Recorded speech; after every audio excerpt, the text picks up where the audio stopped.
Возможность лечения в России абхазских пациентов, находящихся на гемодиализе, обсудили в рамках Московского форума Эдуард Будба с директором НМИЦ трансплантологии и искусственных органов имени академика Шумакова Сергеем Готье. В Абхазии 64 таких пациента. В России трансплантация почки теперь покрывается полисом обязательного медицинского страхования. По словам Эдуарда Будба, мы хотим, чтобы граждане Абхазии, имеющие российское гражданство, могли воспользоваться этой возможностью. Однако необходимо соблюдение определенных критериев, и эти вопросы сейчас прорабатываются. Для граждан Абхазии без российского гражданства возможна только родственная пересадка органов. В Минздраве уже провели совещание с руководителями отделения по гемодиализу и родственниками больных. Обсудили возможность проведения таких операций. Кто может воспользоваться этой программой и как это будет осуществляться, и как проходит у нас почечно-заместительная терапия. Об этом мы сегодня и поговорим. Вы смотрите программу «Пациент». Мы выходим в эфир по вторникам на канале Абхазского телевидения. Отправлять на трансплантацию наших пациентов, находящихся на хроническом гемодиализе. В апреле будет 3 года. Здесь я делаю диализ. У меня как-то резко это случилось же. Почки стали отказывать. И поставили диагноз, что надо гемодиализ. А те, которые активный образ жизни ведут, они все хотят быть пересаженными. Брат делал операцию, мы пересадку операции, почек ему делали в Москве. Живет, работает. Хотел бы попросить, чтобы министр здравоохранения Абхазии повысил зарплату нашим медсестрам и врачам. Министр здравоохранения Эдуард Будба обсудил с заведующей отделением гемодиализа ЦРБ Ириной Андреевой и врачом-нефрологом Мартой Харазия возможность трансплантации почек пациентам отделения гемодиализа. На первом этапе рассматривается вопрос родственной пересадки органов. Также обсуждалась возможность трансплантации почек по полису обязательного медицинского страхования для граждан России, постоянно проживающих в Абхазии. Министр поручил врачам провести беседы с пациентами и составить список желающих принять участие в программе трансплантации. Мы были приглашены министром здравоохранения на рабочую беседу. Беседа заключалась в том, что есть видение у министра в связи с соглашением с Российской Федерацией о лечении за пределами Абхазии, то есть при получении российского гражданства наших пациентов лечить на территории России. Будет разработана такая схема, как отправлять на трансплантацию наших пациентов, находящихся на хроническом гемодиализе. Значит, те, которые могут получить донорскую почку, те, которые в перспективе еще не находятся на диализе, а наблюдаются у наших нефрологов. Значит, суть в том, что пациенты будут исследованы на базе НИИ Склифосовского для того, чтобы понимать, смогут они стать реципиентами донорской почки или нет. Министр нам предложил разработать ряд необходимых документов для подготовки пациента, для консультации вначале с трансплантологом, а там уже будут они решать вопрос сами. Группа абхазских врачей во главе с министром Будба еще в 2024 году посещала Центр Шумакова в рамках 3-го национального конгресса «Национальное здоровье».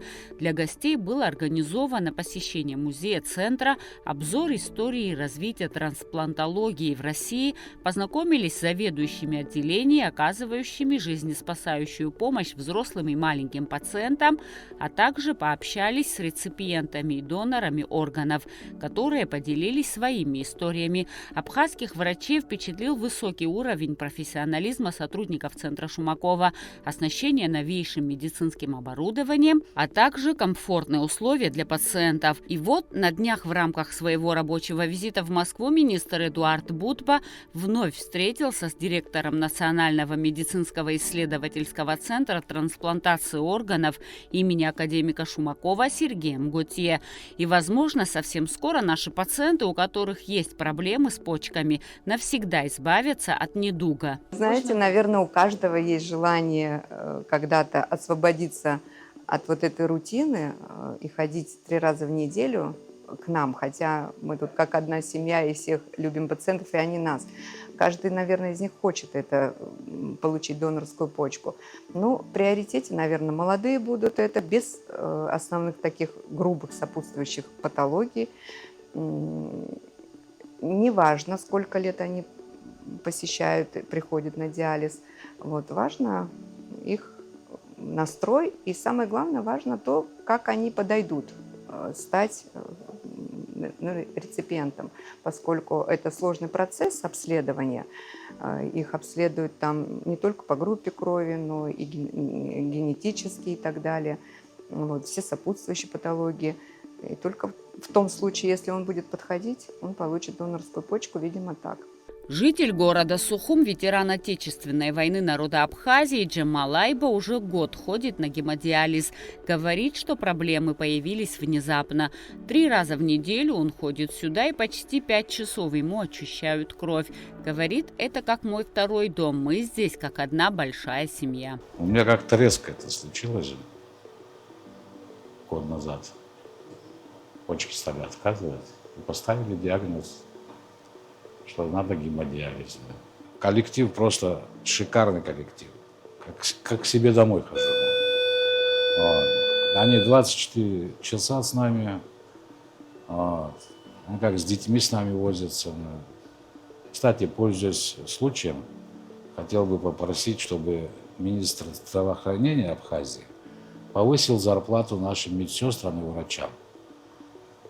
Пока просим за гемодиализных врачей. Они с утра до вечера с нами находятся. Вот. Это же колоссальный труд. Это каждого надо уколоть, каждого надо, с каждым психологически, с каждым надо работать. Надо с каждым поговорить. Здесь все, кто приходит, здесь же не все с хорошим настроением ложатся. А мы как бы, некоторые себя считают уже приговоренными. Вот. И моральное отношение к нам просто великолепное. Пытаются нас всех подбадривать, вот, шутят с нами, общаются. Ну и заодно лечат, как могут. Коллектив хороший, хорошие девочки, хорошие медсестры, врачи просто великолепные. Марина Тарнава живет в селе Джирхуа Гудаутского района. У нее болезнь наследственная – поликистоз. Отделение гемодиализа ЦРБ она посещает вот уже 3-й год. До этого долгое время лечилась в Москве. Говорит, что добираться ей тяжело, с транспортом проблемы, но другого выхода нет. Здесь у нас врачи, конечно, шикарные. У нас Ирина Евгеньевна вообще шикарная. Потом Марта. И вообще тоже Леонидовна, слов нету.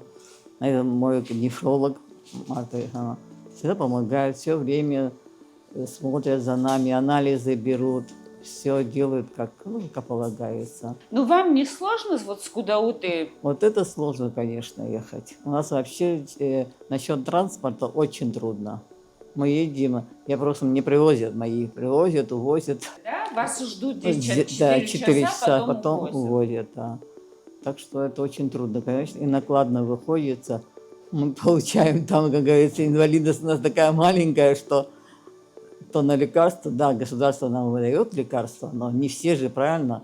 Там каждый своя болезнь, мы по-разному все переносим. У меня поликистоз, у меня оба почки больные. Мне надо операцию делать. Это наследственное у меня. Болезни почек чреваты серьезными осложнениями из-за нарушения фильтрации и вывода продуктов распада обменных реакций. Патологию распознать непросто. Чаще всего о проблемах с почками пациенту сообщает врач после проведения всесторонних исследований. Симптомы почечных заболеваний схожи с проявлением других болезней. Специалисты советуют внимательно прислушаться к своему организму. Важно вовремя проводить диагностику. Гемодиализ назначают, когда почки теряют 85-90% функции. Это терминальная стадия хронической болезни почек, острая почечная недостаточность с критическим уровнем токсинов, критические симптомы уремии, опасные электролитные нарушения, перегрузка жидкостью. Диализ обычно назначают, когда консервативное лечение, диета, лекарства уже не способны поддержать безопасный уровень жизнедеятельности организма. Эндокринологи, кардиологи к нам часто отправляют на консультацию. Я поэтому говорю, сейчас раннее выявление, то есть не на 5-й стадии, как мы получали тяжелейших больных, и мы их уже везли на диализ, а есть у нас больные, которые с 3-й стадии ходят уже несколько лет, и они не утяжеляются. 5-я стадия, которая уже, да, приведет, скорее всего, к заместительной почечной терапии, или там, больные пациенты пойдут на трансплантацию.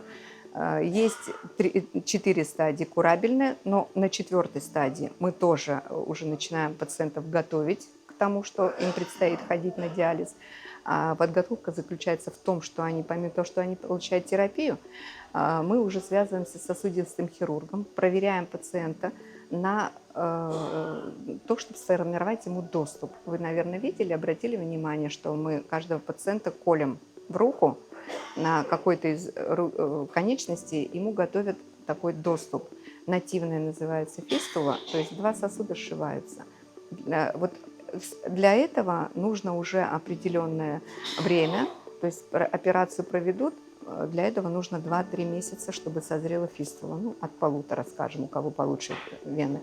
Вот, чтобы он пришел к диализу. Это 4-я стадия. На 3-й стадии мы можем пока еще наблюдать пациента, то есть он еще сохранен, лечить его сопутствующую патологию. Ну, так или иначе предостерегать его от дальнейшего прогрессирования этого развития хронической почечной недостаточности. Вот. Ну а 2-я стадия, наверное, она уже, может быть, проходит через всех жителей, ну, людей, потому что мы все стареем, так же, как и наши органы все стареют. Так что так, 1-я стадия, она чаще всего не выявляется никак, не проявляется ничем. В отделении диализа ЦРБ сегодня зарегистрированы 64 пациента, но это не полное число. По стране их больше, количество больных достигает до 100 человек. Есть еще категория недообследованных, полагают специалисты. А те, кто живет в Гагарском районе, выезжают в Адлер, им туда ближе. Гемодиализ – наиболее распространенный метод заместительной почечной терапии, применяемый для лечения заболеваний конечных стадий. В основном он проводится в диализном центре под наблюдением опытного и хорошо подготовленного медицинского персонала. Во время процедуры гемодиализа кровь пациента очищается, проходя через специальное одноразовое устройство, называемое диализатором. В основе очистки лежит процесс диализа, основанный на удалении продуктов обмена через полупроницаемую синтетическую мембрану из крови в диализат. Через них выводятся продукты обмена и другие ненужные вещества. Гемодиализ обычно проводится 3 раза в неделю в зависимости от клинического состояния. Средняя продолжительность процедуры должна составлять не менее 4 часов. Вот у нас очень много пациентов с поликистозом. Это, к сожалению, наследственное заболевание, которое передается и по материнской, и по отцовской линии. И страдают прям семьями. У нас есть брат и сестра, которые ходят на диализ, родные.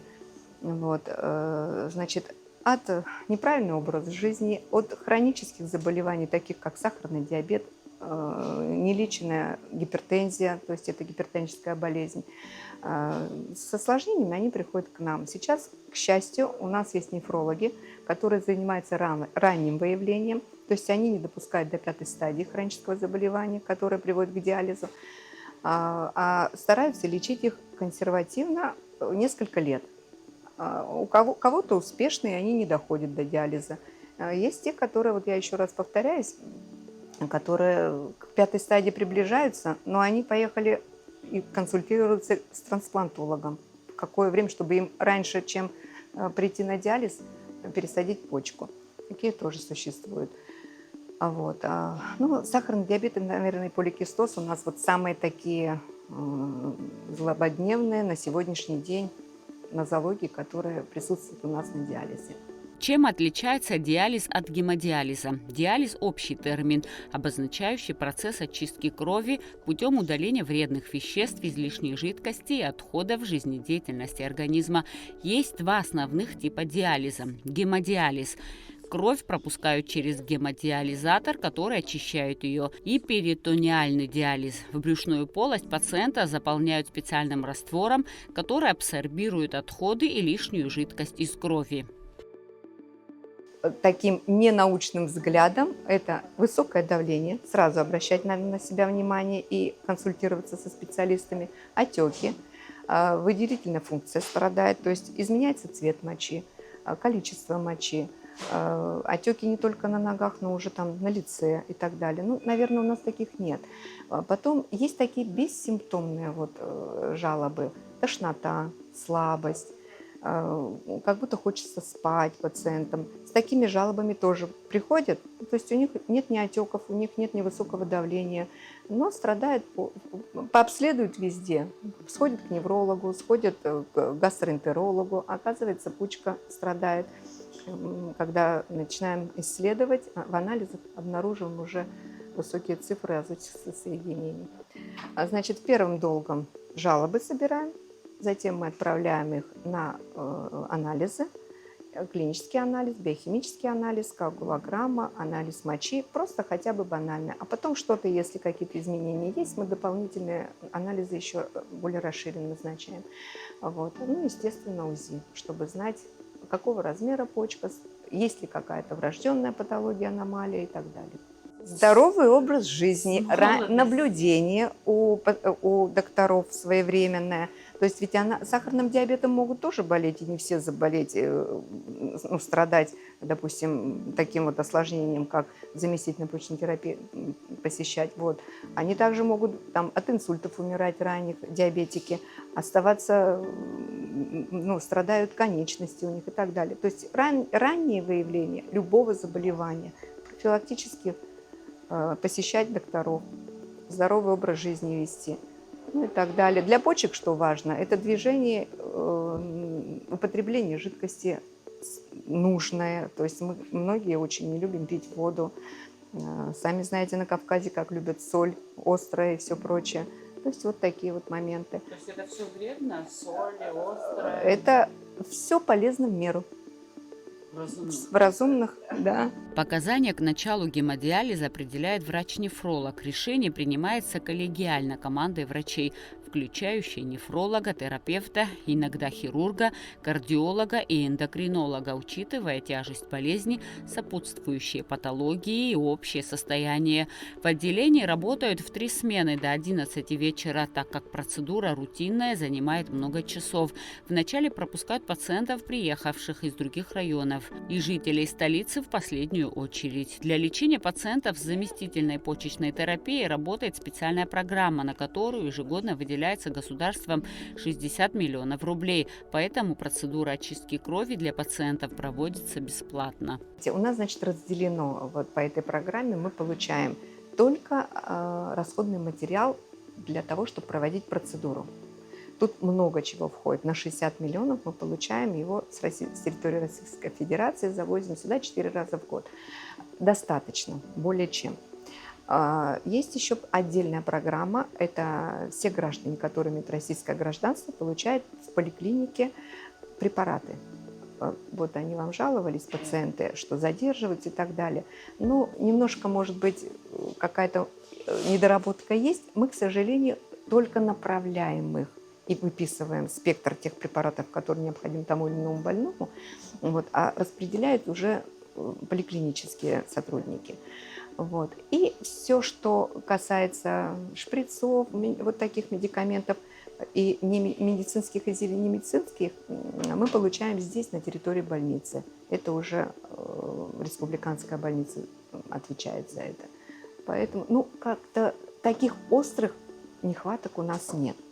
Вот за исключением, конечно, территории нам мало, вот здесь в стационаре пациентам хотелось бы, конечно, чтобы больше им вольготнее было. Вы же видели, в залах чуть-чуть тесно. Бывает и хуже. Трансплантация почки или же пересадка почки – это операция по замещению органа реципиента от донора. В России источником донорского органа может стать живой донор, труп и даже человекообразная обезьяна. В современном мире основным источником для операции чаще всего становятся живые люди, являющиеся больному родственником. Взятие почки у родственника больного имеет большое преимущество в связи с генетической совместимостью. Перед проведением операции трансплантация трансплантация почки производится ряд исследований, определяющих тканевую зависимость. Пересадка от трупной почки имеет ряд противопоказаний: онкологические заболевания, злокачественная гипертония, инфекции мочеполовой системы, дисфункция почек и другие заболевания почек. В России ежегодно проводятся тысячи успешных трансплантаций почек. Подобные операции уже стали рутинной высокотехнологичной медицинской помощью. Насколько вот мы видим, у нас есть такие пациенты, которые у нас ходили на диализ, и уже они трансплантировались. Они достаточно успешно все это у них прошло. Были у нас и родственные трансплантации, 2 молодых человека от мам, донорами являлись мамы, и были донорские трансплантации, которые все сейчас у них благополучно и успешно. Мы просто это в литературе читаем. С нашими пациентами мы не встречались с такими отторжениями.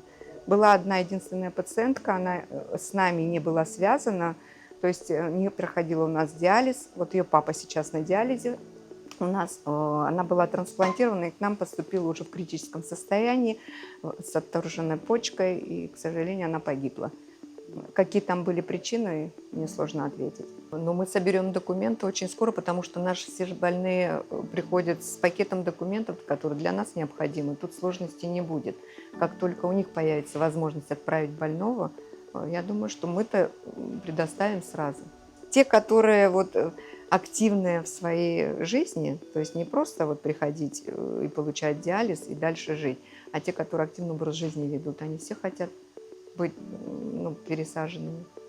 Хотя диализ является самым популярным методом лечения почечной недостаточности, это вынужденная мера. Он не заменяет здоровые почки, поэтому при возможности каждый пациент захочет пройти операцию по пересадке больного органа. Если станет мне плохо, я думаю, может, я обращусь.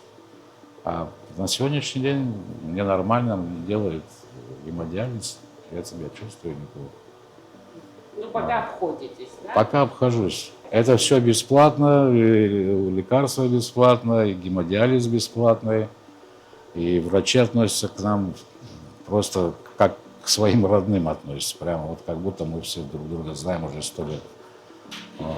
Очень хорошие врачи, очень хорошие медсестры, отношения просто к нам очень. Поэтому я как бы загорелся и прошу, чтобы как-то обратили на них внимание.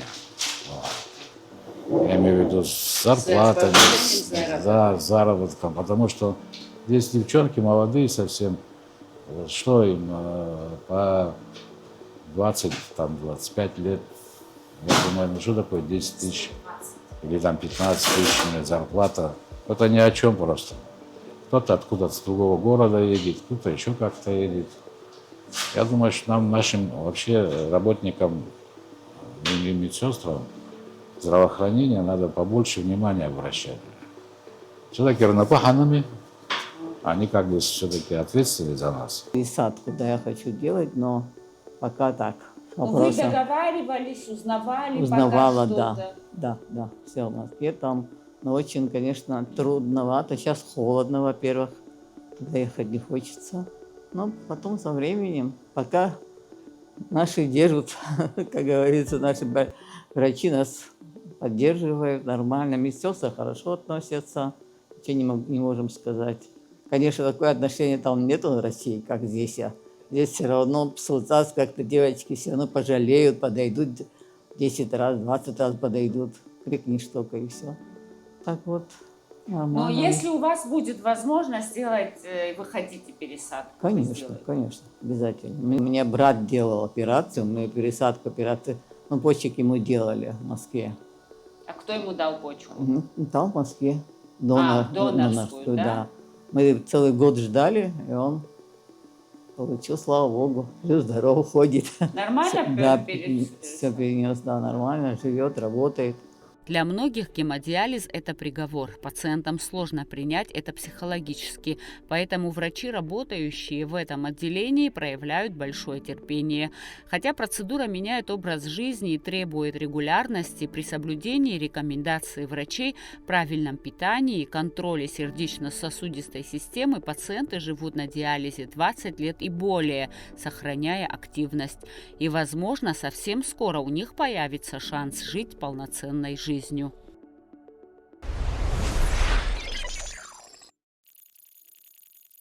Периодически посещать нефролога также необходимо, как и других специалистов. Если раньше, скажем, 14 лет назад, когда открывали отделение гемодиализа, их у нас не было, то сегодня в Сухуми работают 4 нефролога. Но в любом случае не нужно доводить до гемодиализа. Это неприятно, долго и рутинно.